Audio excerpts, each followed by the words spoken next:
అందరికీ నమస్కారం. గత వైసీపీ పాలన 5 ఏళ్లలో తిరుమల కేంద్రంగా ఎన్నో ఆరోపణలు, వివాదాలు వచ్చాయి.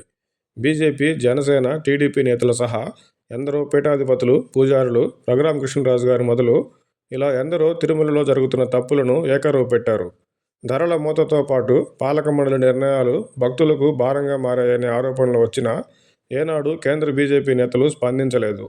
తాజాగా కేంద్ర మంత్రి ఒకరు గతంలో టీటీడీ విద్యాసంస్థల్లో స్వామివారి ఫోటోలు తీసేయాలనే కుట్ర జరిగిందని ఆరోపించారు. అయితే అన్నీ తెలిసిన బీజేపీ అప్పట్లో ఎందుకు మౌనాన్ని పాటించిందో వారికే తెలియాలి. గతంలో టీటీడీ పాలక మండలిలో సభ్యుల మొదలు అర్హత లేని వారిని డిప్యుటేషన్పై రాష్ట్రానికి తీసుకొచ్చి ఈవోగా పెట్టడం మొదలు అప్పటి సీఎం జగన్ గారి విజ్ఞప్తి మేరకు ఈవో పదవీ కాలాన్ని పొడిగించడంలో కేంద్ర సహాయం చేయడం తెలిసిందే. ఇప్పుడు తాజాగా వెలుగులోకి వచ్చిన కల్తీ లడ్డు వ్యవహారం అంతా కేంద్ర సహకారంతో ఈవోగా కొనసాగిన వ్యక్తి ఆధ్వర్యంలోనే జరుగుండాలి కదా.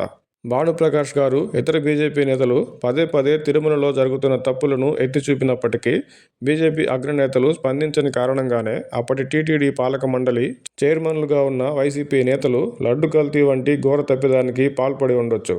బీజేపీ అగ్రనేతలు గతంలో స్పందించి ఉంటే ఇంతటి ఘోర అపచారానికి అప్పటి ఈవో, టీటీడీ బరి తెగించేది కాదేమో.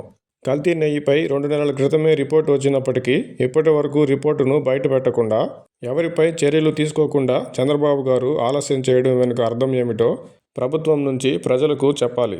కేంద్ర బీజేపీ నేతలు, కేంద్ర మంత్రులు కల్తీ లడ్డు అంశాన్ని తీవ్రంగా పరిగణించడం ఆహ్వానించదగింది అయినప్పటికీ గతంలో కనీసం టీటీడీ విషయంలో అయినా ఇదే రకమైన తీరు బీజేపీ ప్రదర్శించి ఉంటే ఇంతటి ఘోర అపచారం జరిగి కోట్లాది ప్రజల మనోభావాలు దెబ్బతినే అవకాశం ఉండేది కాదేమో.